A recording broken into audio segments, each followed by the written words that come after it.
Welcome back to TV Vizag. Anakapalli జిల్లా నర్సీపట్నం నియోజకవర్గం గొలగొండ మండలం చేడుగుమ్మల తన తండ్రి నేర్పిన బాటలోనే నడుస్తూ అనేకుల ఆశీర్వాదాలు పొందుతూ ప్రజల మన్ననలు చూరగొంటున్నారు. గొలగొండ మండలం జడ్పీటీసీ సుర్ల వెంకటగిరిబాబు చేడుగుమ్మల గ్రామంలో సుర్ల ఆదినారాయణ అనే ఎడ్యుకేషనల్ ట్రస్ట్ ఒకటి ఉండేది.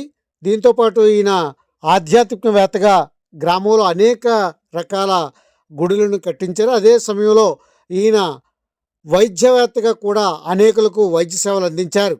ఈ క్రమంలోనే తన తల్లిదండ్రులు జ్ఞాపకం చేసుకొని ప్రతి సంవత్సరం తన తండ్రి కూడా ఇలా వస్త్రదానం అన్నదానం చేసేవారని జడ్పీటీసీ గుర్తుకు తెచ్చుకున్నారు.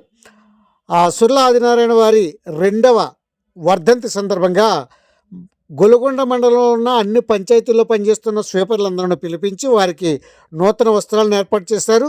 అదే క్రమంలో వారికి భోజనం ఏర్పాట్లను కూడా చేసి వారి వద్ద ఆశీర్వాదాలు పొందారు సుర్ల వెంకటగిరిబాబు.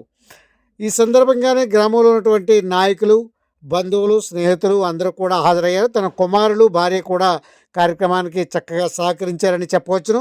ఈ సందర్భంగా ఆయన కూడా విలేకరులతో మాట్లాడారు. అయితే ఈ పండగ వాతావరణంలో వీరంతా కూడా ఇలా నూతన వస్త్రాలను తీసుకోవడంతో చాలా ఆనందదాయకంగా ఉందని గ్రామస్తులు, గ్రామ నాయకులు కూడా పేర్కొన్నారు. సందర్భంగా కుమారులు కూడా 2 వైద్యులు కూడా ఈ క్రమంలో వీరికి భోజనాలు ఏర్పాటు చేశారు. ఈరోజు నేను గొలగొండ జడ్పీటీసీ సభ్యుడిగా మా నాన్నగారి ద్వితీయ వర్ధంతి కార్యక్రమం విస్తరించుకొని మరి ఆయన సాంప్రదాయాన్ని కొనసాగిస్తున్న మా నాన్నగారు ఆయన సుమారుగా 25-30 ఏళ్ళ నుంచి పేదలకి బట్టలు పంచడం అనేది, వాళ్ళ అమ్మగారు నాన్నగారి జ్ఞాపకార్థం బట్టలు పంచడం అనేది ఒక ఆనవాయితీ. ఆయన ఉన్నన్నాళ్ళు చేసినటువంటి కార్యక్రమాన్ని ఆ సాంప్రదాయాన్ని కొనసాగించాలనే ఉద్దేశంతో ఇవాళ గొలగొండ మండలంలో ఉన్నటువంటి స్వీపర్లందరికీ దుస్తులు, భోజనం, అన్నదానం, వస్త్రదానం చేయడానికి పూనుకొని ఈ కార్యక్రమం నిర్వహించడం జరిగింది.